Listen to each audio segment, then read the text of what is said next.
Welcome, listeners. Here's your gateway to the darkest corners of the human psyche. Immerse yourself in bone-chilling tales of terror, each story meticulously narrated to send shivers down your spine.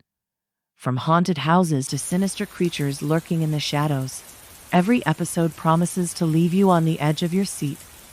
Join us, if you dare, and let your darkest fears come to life. Subscribe now and become a part of the nightmare.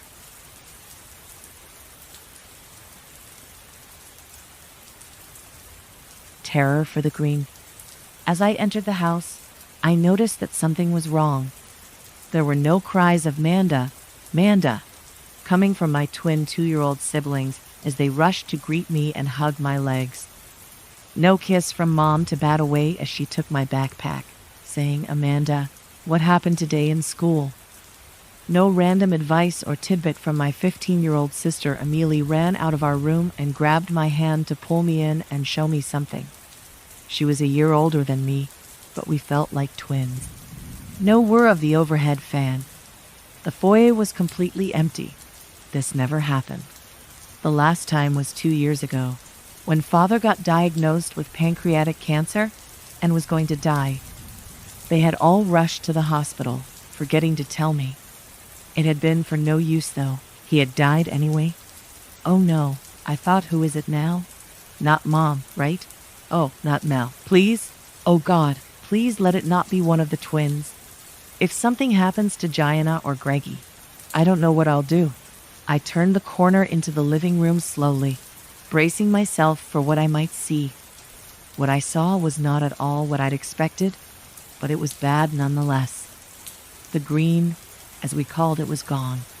The green, the center of our lives.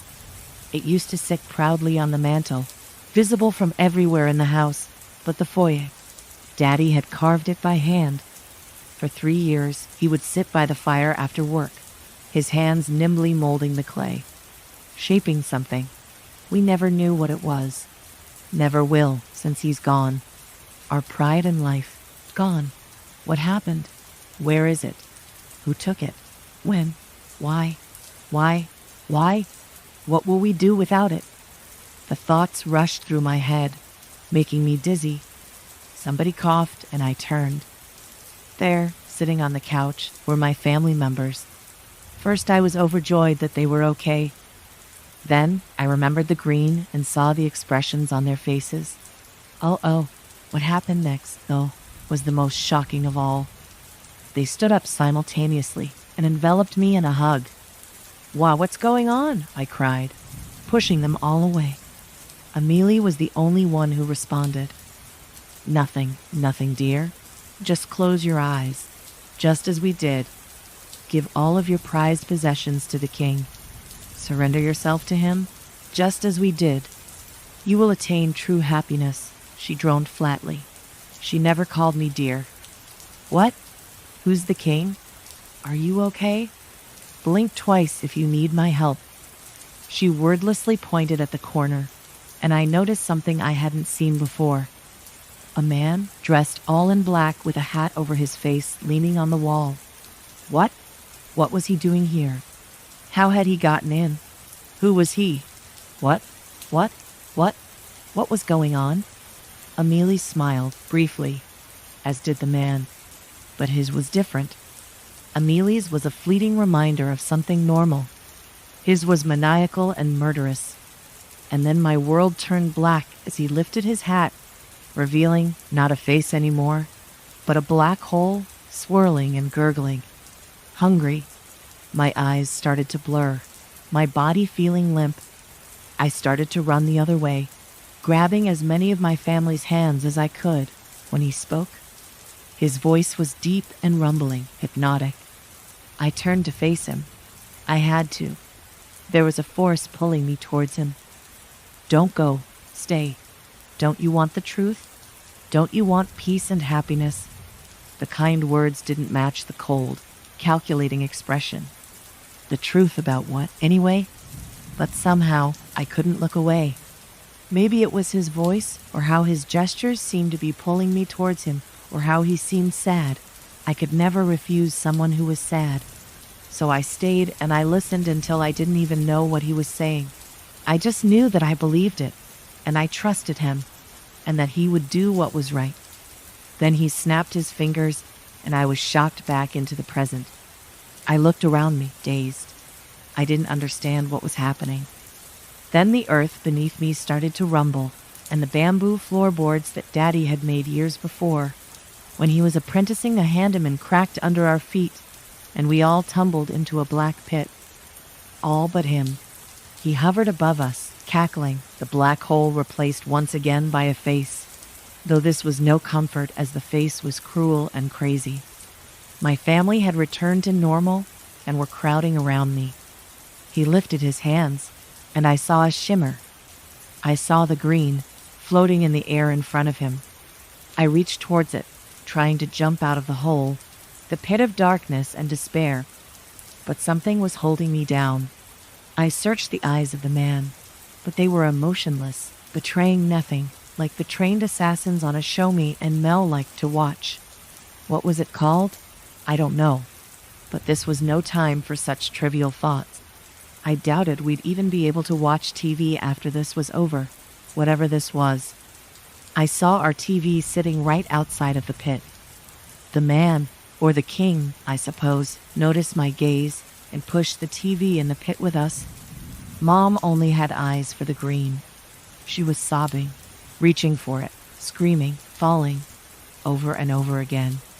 Mom never cried. The only other time I had seen her like this was the week that Daddy died. Nobody made Mom cry. Nobody. Not even strange men with superpowers and black holes for faces. I screamed, a blood-curdling scream, as Guy and Greggy would tell me later, their only memory of the moment. I leapt out of the pit, the evil no match for my sheer will. I reached towards the green, thinking, foolishly, that once I had it, everything would be normal again. I was too absorbed in my thoughts, so I never noticed when the man's hand fell to his side, and then, just as quick, drew back up, pointing at me. I didn't notice the electricity shooting towards me. I didn't notice anything until it zapped me, right in the forehead. I fell down into the pit, down into the darkness. I vaguely heard somebody calling my name. I vaguely noticed my head crashing into something. Cement. I vaguely felt somebody feeling my hand for a pulse. All that I could see was Daddy's face in front of me. Like an angel, I guess. His arms wrapping around me. But not in the kind and loving way they used to. But like he was trying to choke me, like he was trying to kill me. I opened my eyes after what felt like hours, and everybody crowded around me worriedly, paying no attention to my queries of, "Where is he? Where is he?" Mom grabbed the twins. Mel and I huddled together for warmth. We were all unsure of what had happened, was happening, and would happen. All we knew was that we were together, and we always would be.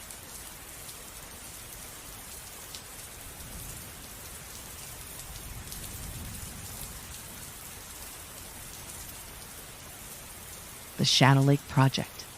The rain was coming down in sheets as I fumbled with the front door key.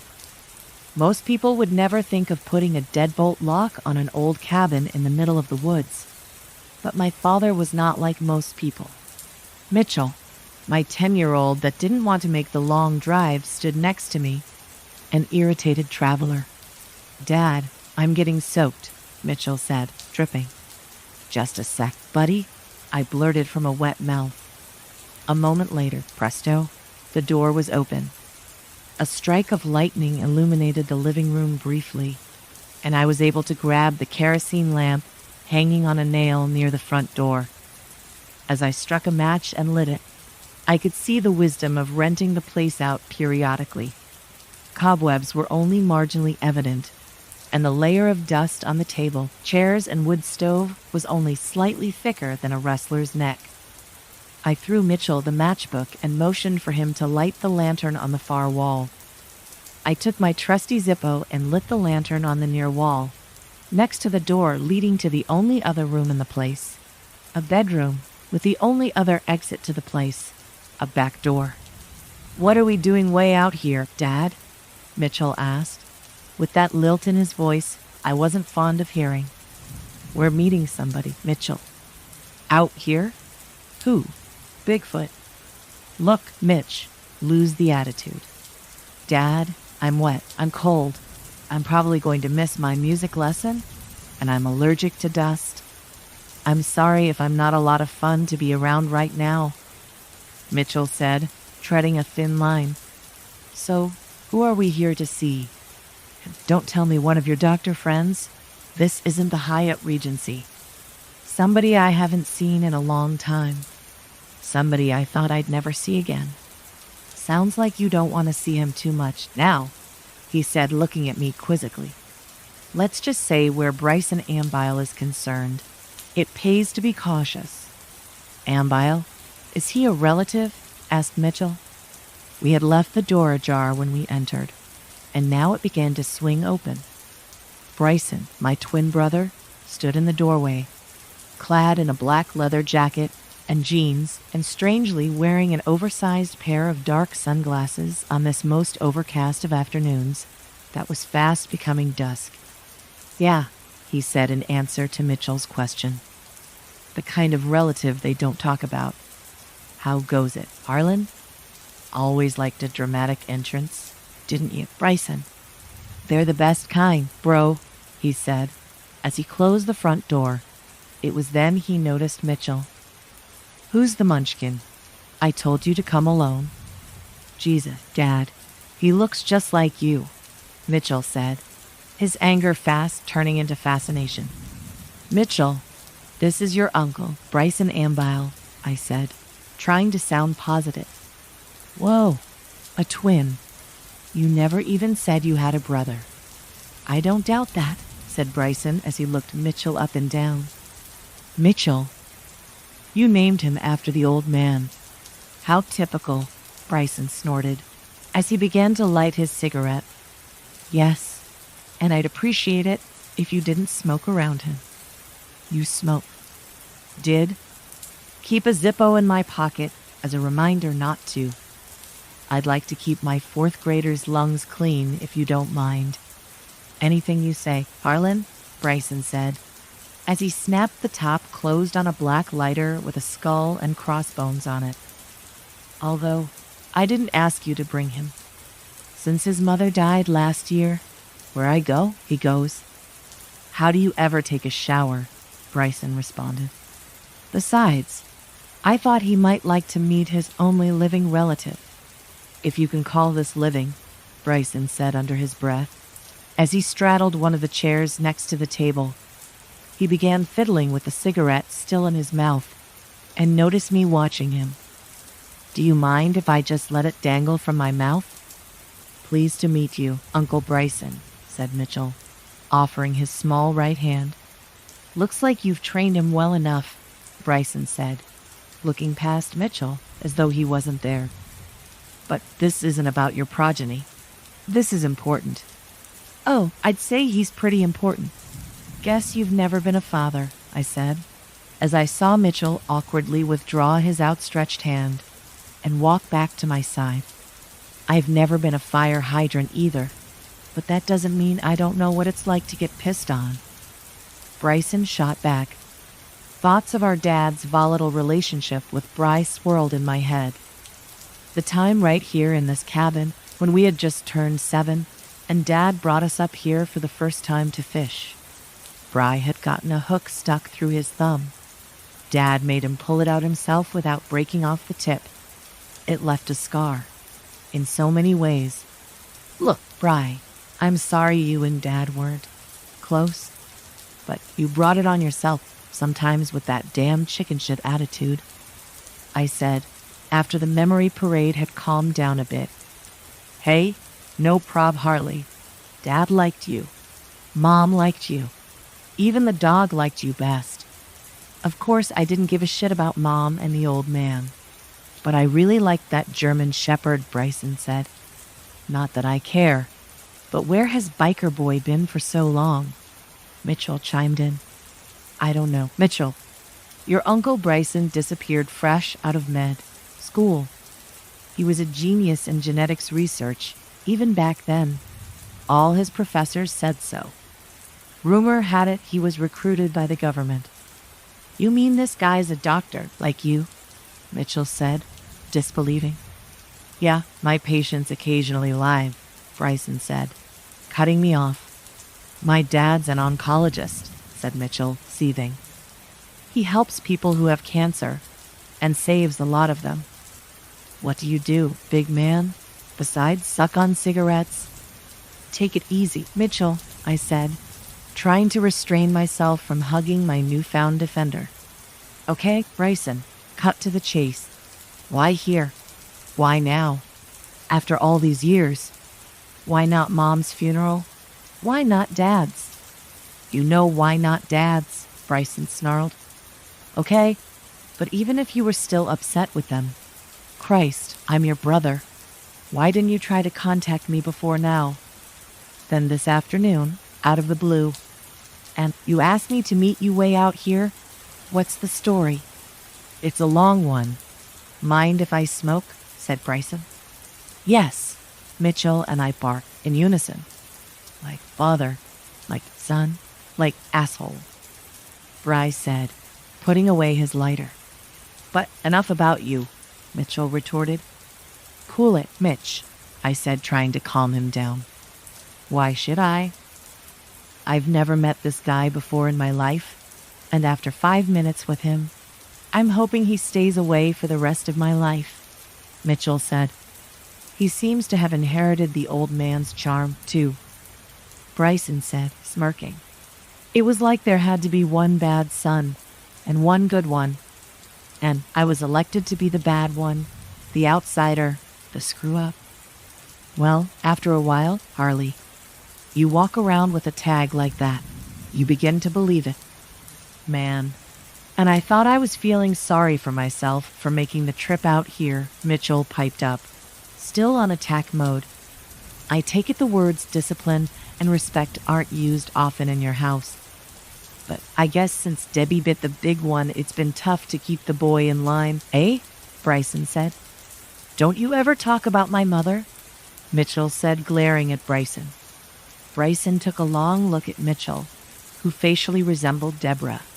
But in the eyes and hair color, he was us at that age, and Bry could see it. You know, I can believe a lot of things about you, Bryson. I can believe you've been working underground for Uncle Sam all these years. I can believe you hated your family so much. You didn't even bother to tell them if you were alive or dead your entire adult life. But I can't really believe you contacted me after 13 years, had me drive out to meet you so far out in the woods, the coyotes avoid it, just to open up old wounds. I said, wanting to get to the bottom of this. No, not old wounds. Send the boy away, and I'll explain it to you. And where is he supposed to send me? Summer camp? Mitchell said, reminding me of his uncle more and more. Mitchell, go wait in the car, I said. But Dad, Mitchell motioned for me to lean down next to him. Dad, he's a space case. I don't think I should leave you alone with him, he whispered. My mind went to the small caliber handgun I had tucked away in an ankle holster, a bit of insurance against my own brother's warped nature. I'll be okay, just wait in the car, so we can get this over and done with, I whispered back. Okay, but be careful, he whispered to me.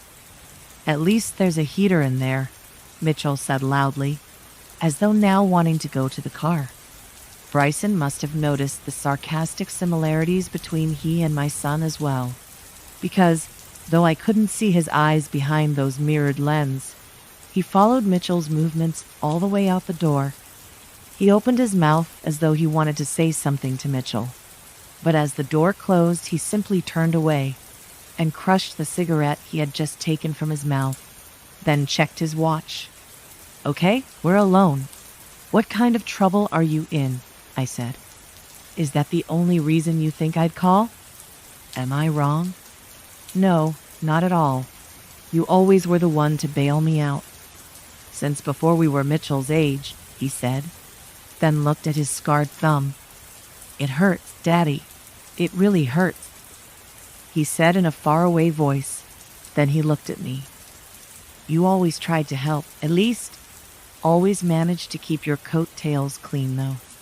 Only this time, I got us both in trouble. What do you mean, Bry?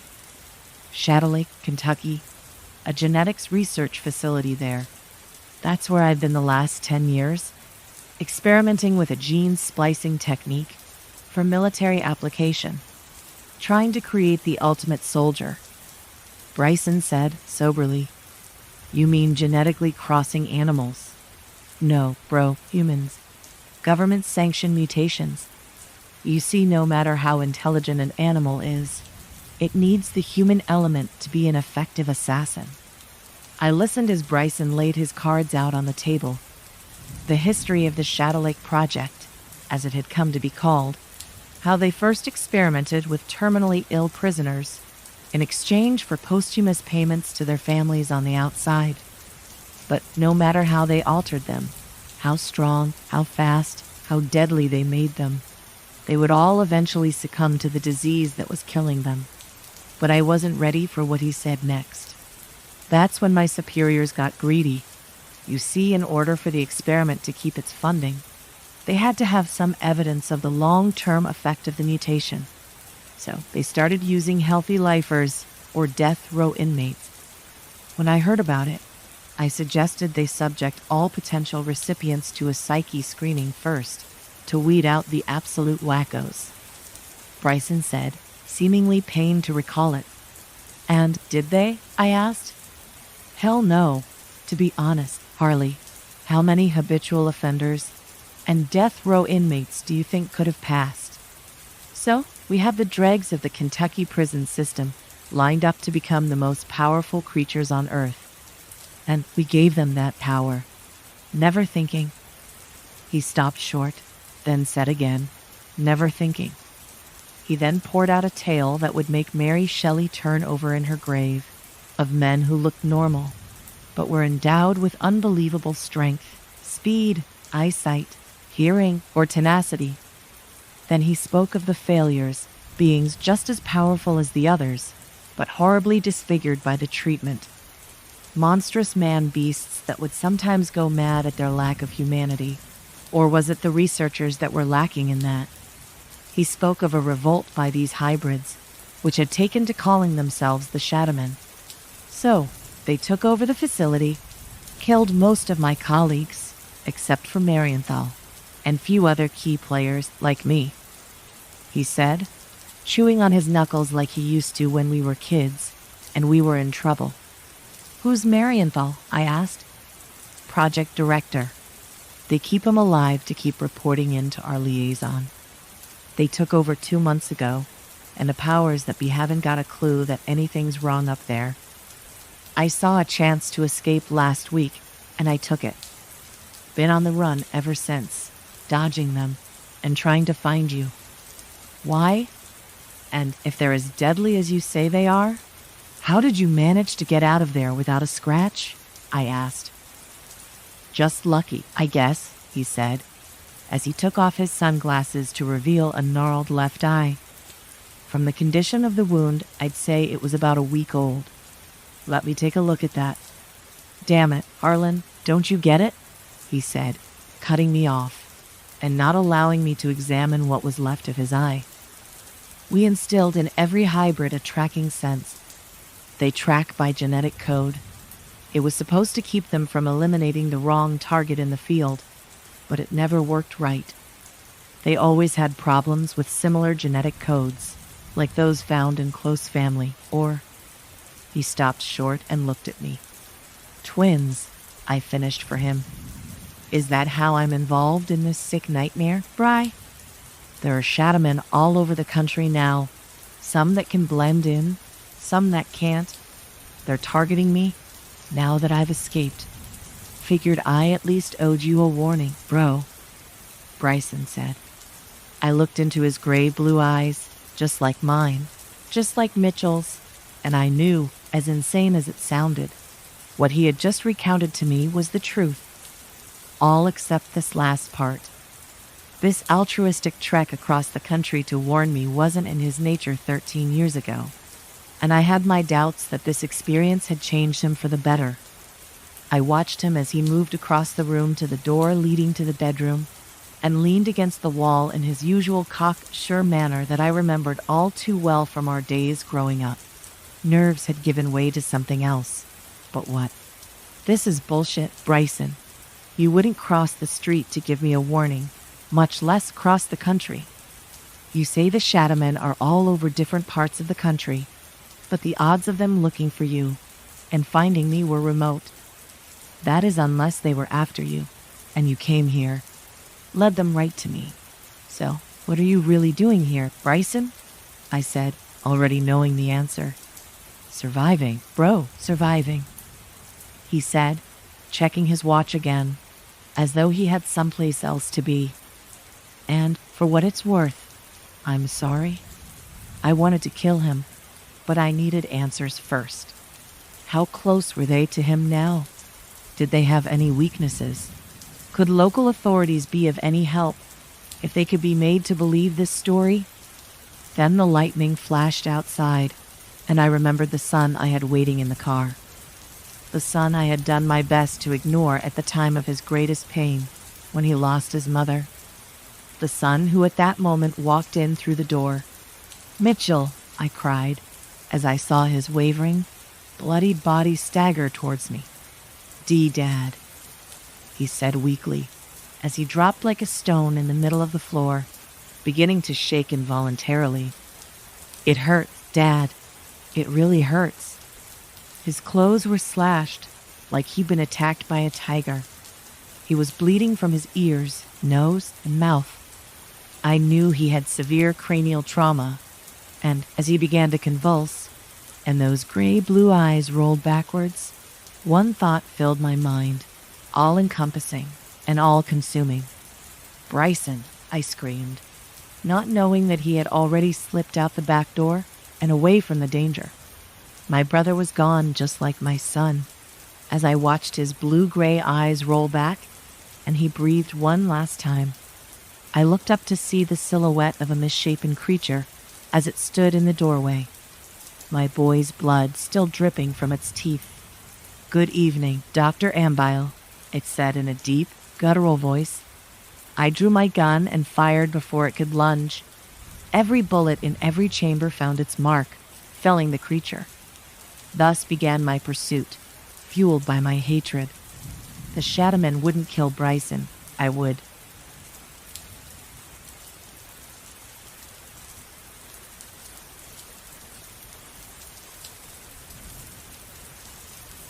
In the quiet of the night.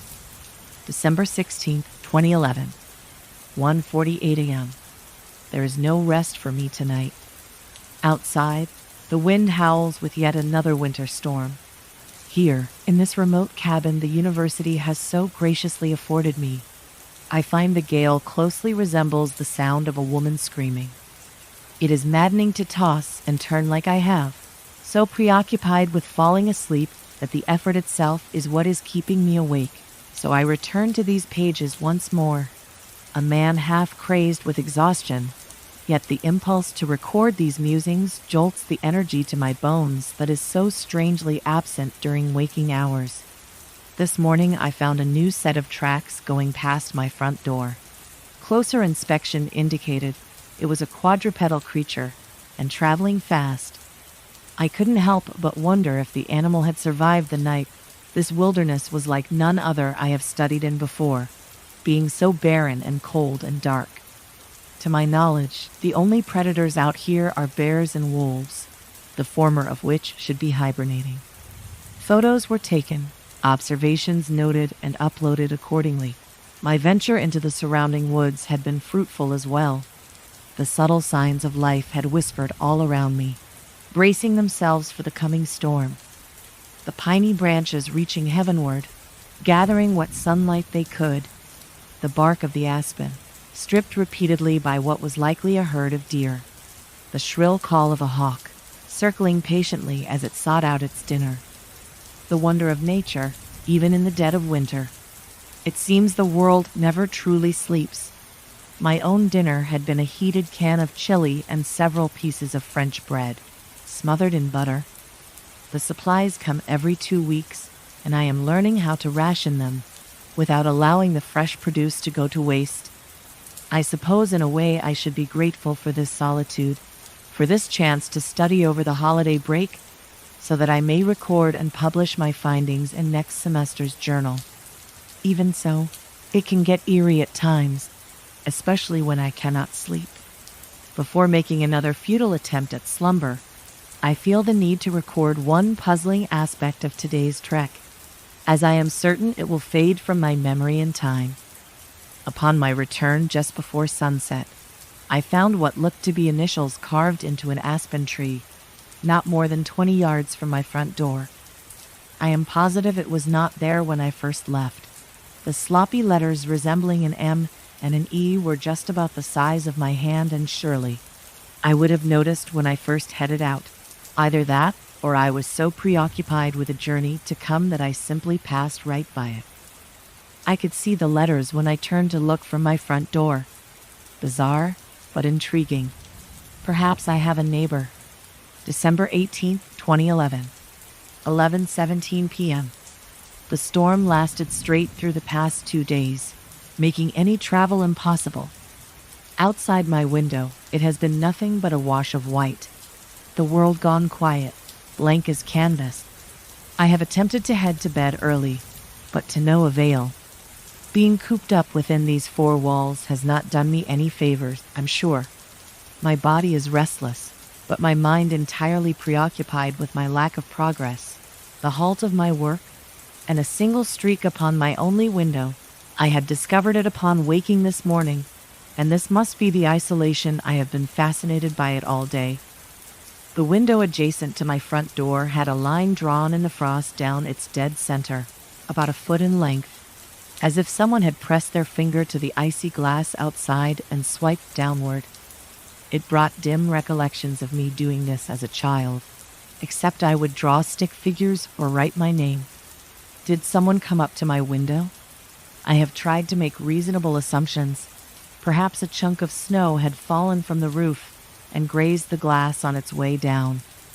Or maybe the wild wind had blown something against my window, and I just hadn't noticed. But a quick assessment had proved neither of these things were possible, as the snow beneath the pane was as smooth as the landscape, white, white, white.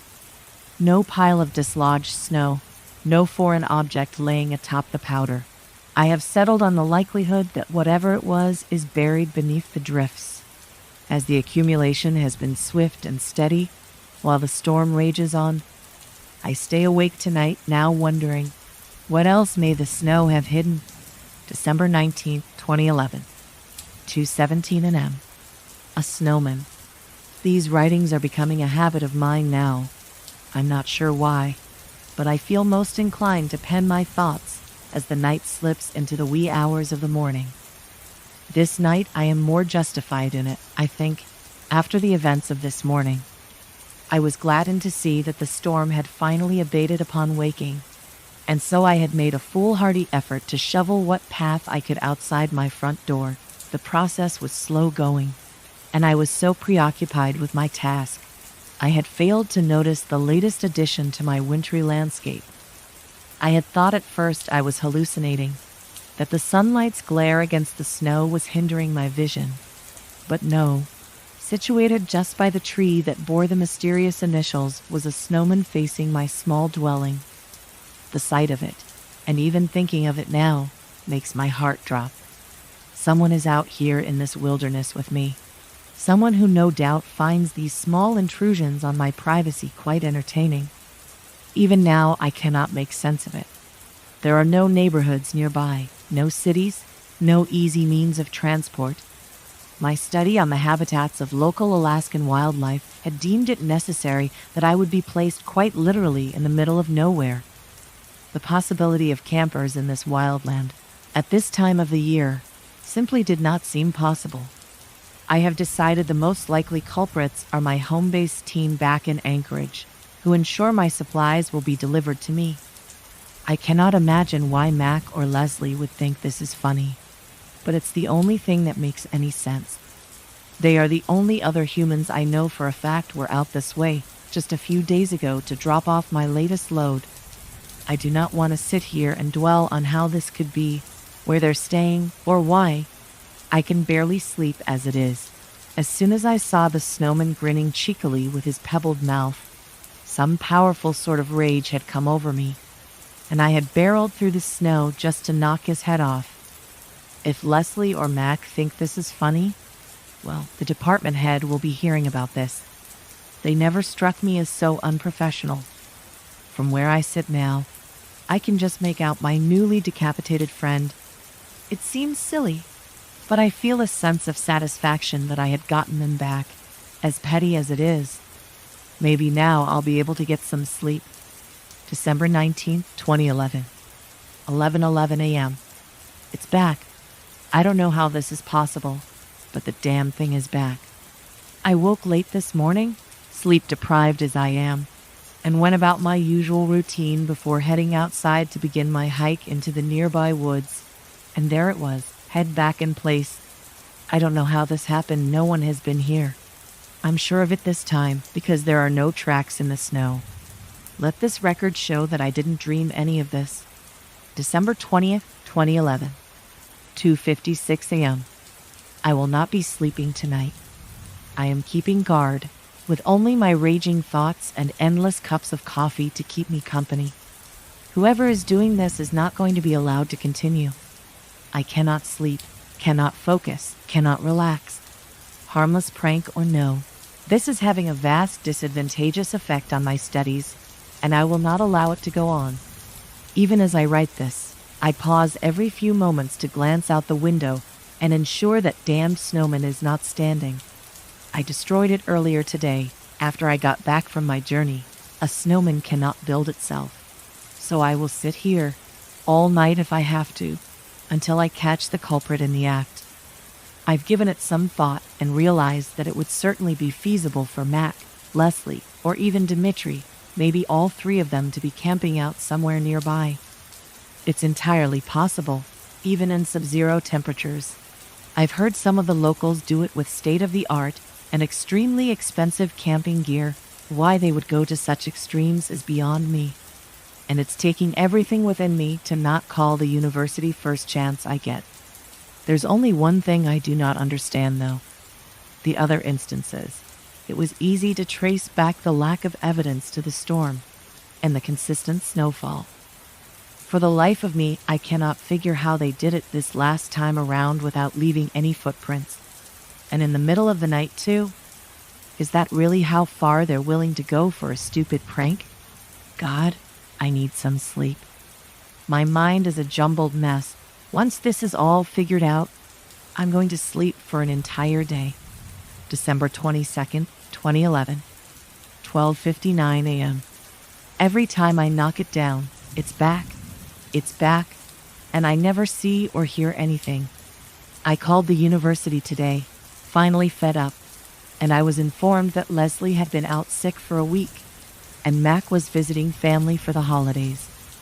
Dimitri was accounted for too, though I had stopped listening when they told me that. Someone is out here. Someone is watching me, taunting me. The snowman stands guard no matter how many times I knock him down, so I've stopped trying. His daily resurrections have completely unnerved me, and I feel like I have to get out of here. But there's another storm here tonight, a big one, and I am effectively trapped for the next few days. My studies have ceased. My mind and my cabin is a mess. I do not feel safe here. This journal has become my only solace.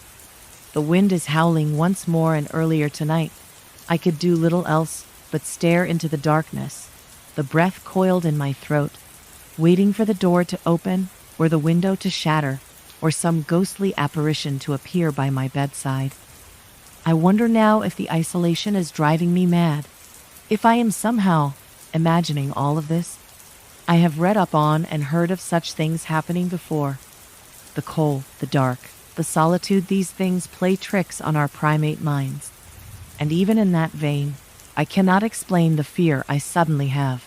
These pranks have been harmless, as unnerving as they are. They bear no real threat, and yet the eeriness of it has sunk into my bones, into my subconscious, so that even in the rare moments I finally fall asleep, it is all I dream about. Damn it all, I am afraid. December 25th, 2011. 12 o'clock a.m. I have seen something I cannot explain. It defies description, defies logic, defies all laws of God and man. God help me, God help me. I do not know what to do. The door is barricaded, and the storm has knocked out my power. It's circling around my cabin, now seeking a way in, and no doubt it will succeed, oh God. The sounds it makes is like something from the gates of hell. Whoever finds this must know the truth of what is out here. Forget all that you have been told, because what I am seeing will haunt me to my dying breath. It's at my door. It's here. The photos and documentation are in my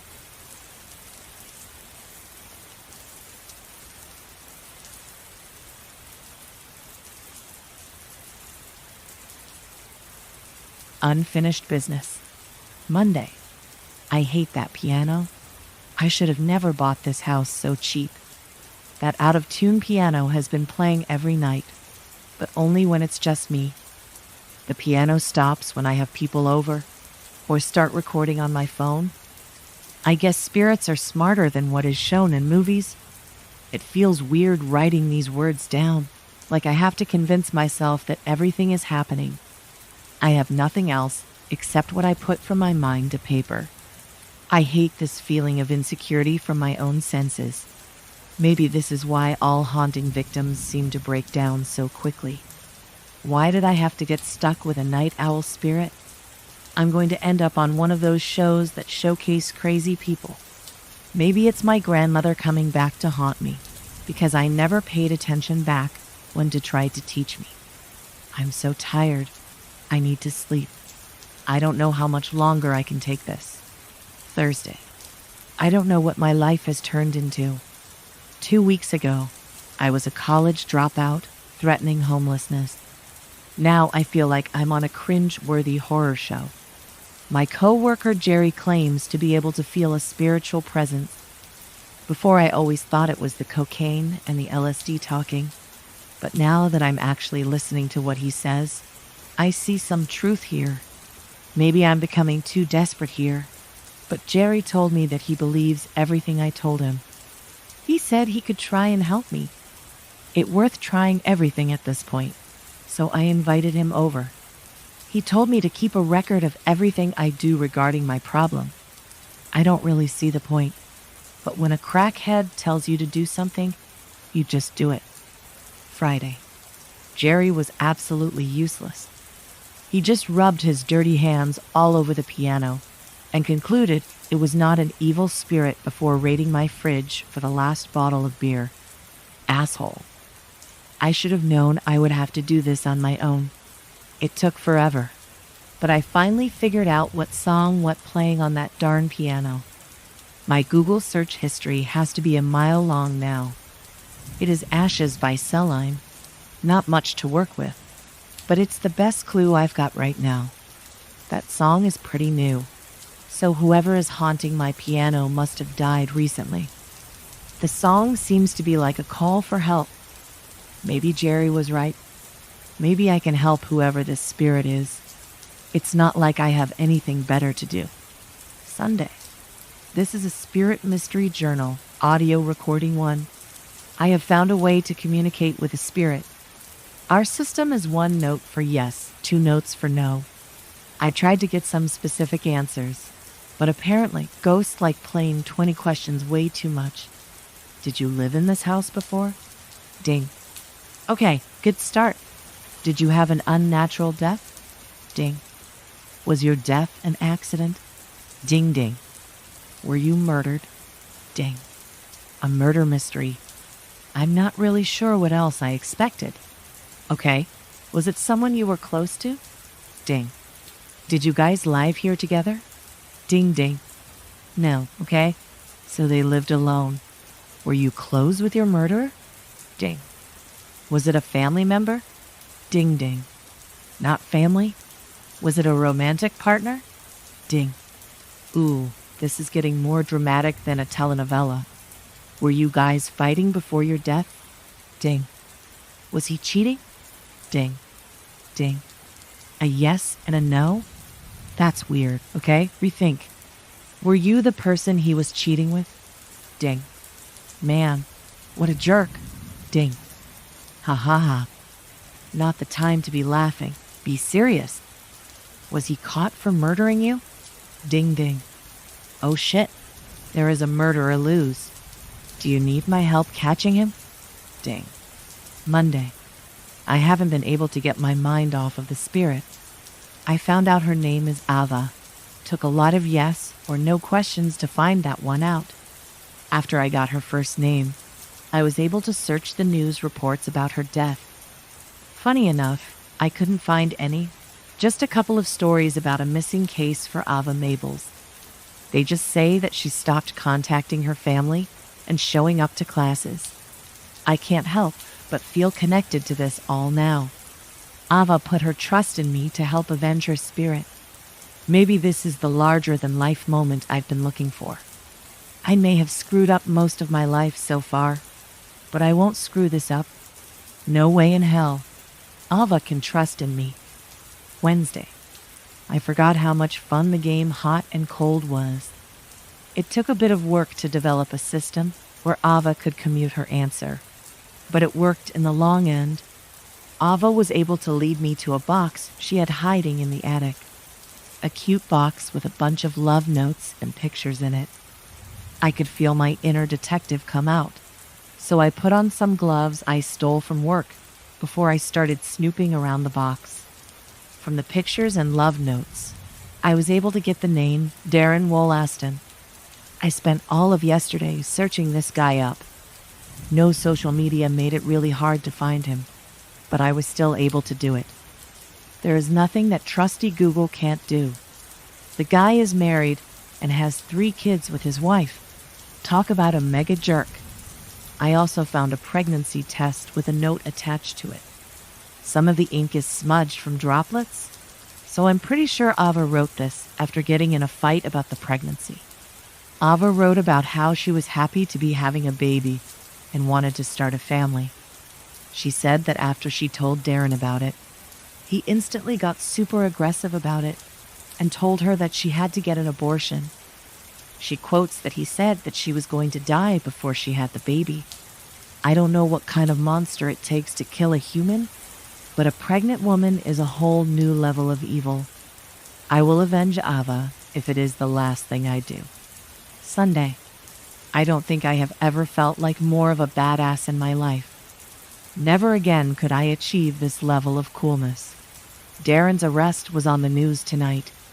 He apparently denied the whole relationship, claiming he didn't even know her before a search warrant was given. They found traces of her blood on some clothing he buried in his wife's garden. He started sobbing as someone recorded him being taken from his house. They even got a shot of his wife slapping him. They found Ava's body buried in a forest not too far from this house. Apparently, he did a horrible job, so it wasn't too hard to find. I'm just so glad that Ava finally got justice. It's unfortunate for her family members who had hoped she was still alive, but I think the truth is more important. Ava is getting a proper funeral next week. I was invited, so I booked the day off work. My boss got pissy with me, but I told him to fire me if he had a problem with me respecting the dead. That shut him up pretty quick. I'm just so happy that Ava got the respect she deserved. She played me a song before going silent. I haven't been able to speak with her lately. I hope everything is okay. Saturday. The night is finally silent, yet I still can't sleep. I want to sleep, but my mind won't let me. I miss the sound of the keys playing music throughout the night. Off-tune notes going through all the rooms. It feels so empty here for the first time since I bought it. The funeral was beautiful. I felt a little out of place since I didn't know anyone, but I'm still glad I went. I saw the wife of Darren. She stood in the back the whole time, but I could see that her face was wet with tears. Ava's mom came up to me and thanked me. She cried into my shoulder. I was never good with the reassurance thing, but thankfully she didn't seem to mind. I asked Jerry about Ava disappearing after things got too lonely for me. He said something about spirits moving on after they have dealt with their unfinished business. I guess that makes sense. It doesn't make it any less lonely. I hope I can meet Ava when my time comes to pass on from this life. Writing this out doesn't feel so surreal anymore. More comforting than anything now. I feel like I can sleep now.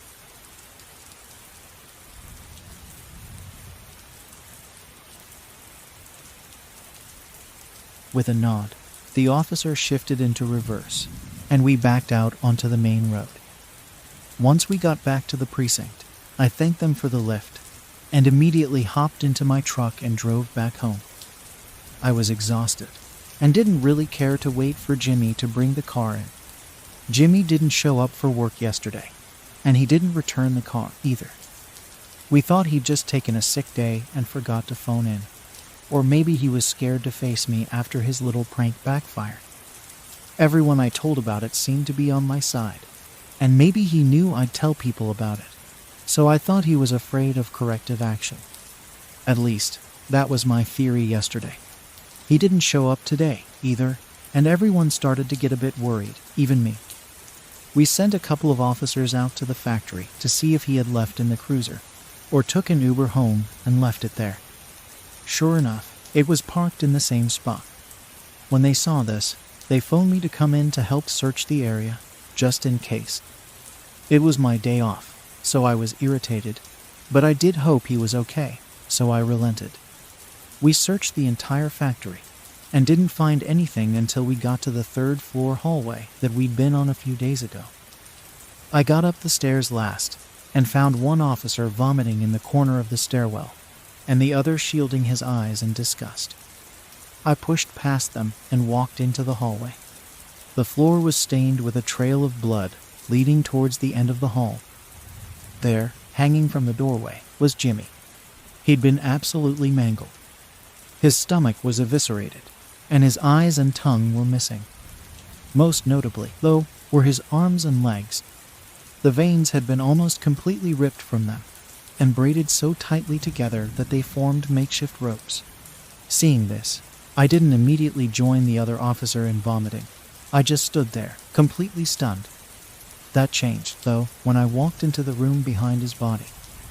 Above him, attached to the doorway, was a makeshift pulley system. A system that his veins had been run through almost like he was a puppet. Operation Global Dawn. In the year 2027, the world stood on the brink of a new era. For decades, the global elite had been quietly orchestrating a series of transformative changes designed to reshape the world order. Their plan, however, required a catalyst, an event so profound that it would shake the foundations of society and pave the way for their envisioned future. This catalyst was code-named Operation Global Dawn. The operation commenced on a seemingly ordinary day in January. Without warning, a massive cyber attack struck the heart of the global financial system. Banks, stock exchanges, and financial institutions across the world found themselves under siege from an invisible enemy. The attack was unprecedented in its scale and precision. Within hours, chaos reigned as financial networks collapsed, rendering electronic transactions impossible and plunging markets into disarray. Panic spread like wildfire. People rushed to atoms, only to find them inoperable.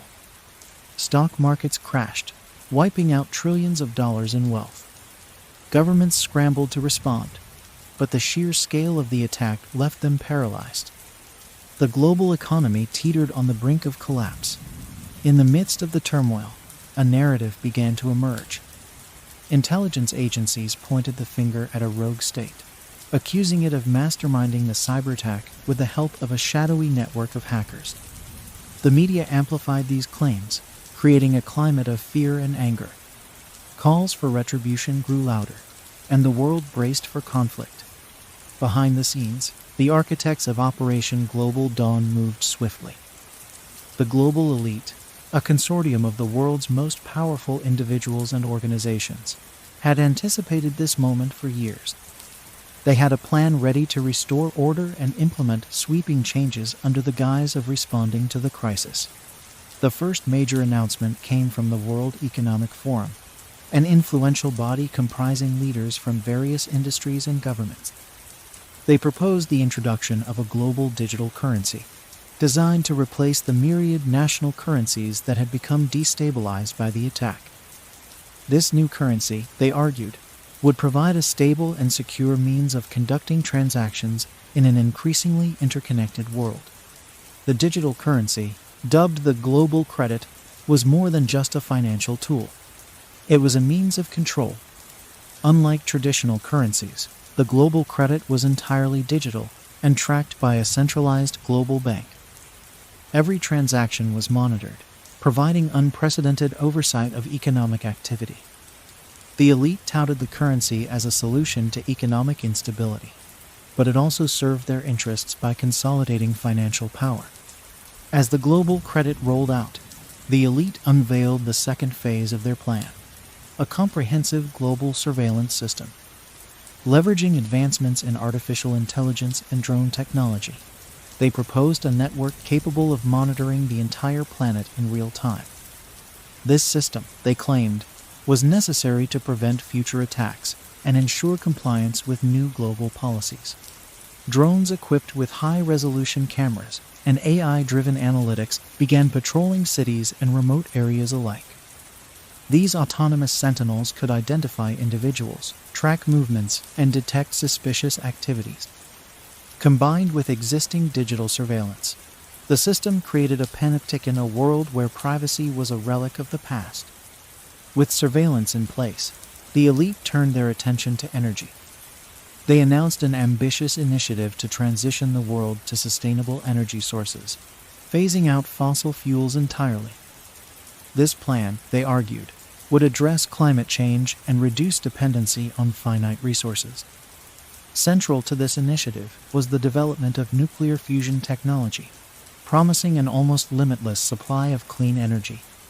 Governments and corporations invested heavily in fusion research, driven by the promise of a utopian future. Fusion reactors began to replace coal plants and oil rigs, transforming the energy landscape. The transition, however, was tightly controlled. Access to fusion technology was restricted, ensuring that the elite maintained their grip on the world's energy supply. The final phase of Operation Global Dawn addressed population control, citing concerns about overpopulation and resource depletion. The elite introduced policies aimed at stabilizing global population growth. Incentives for smaller families were coupled with the promotion of advanced reproductive technologies. These measures, they claimed, would ensure a sustainable future for humanity. As these changes unfolded, the world adapted to its new reality. The initial chaos of the cyber attack gave way to a period of enforced stability. The global credit became the standard for transactions, the surveillance network a fact of life, and sustainable energy the norm. Population policies slowly reshaped societal norms. Yet, beneath the surface, discontent simmered. Many saw the elite's actions as a power grab, an erosion of freedoms in the name of security and progress.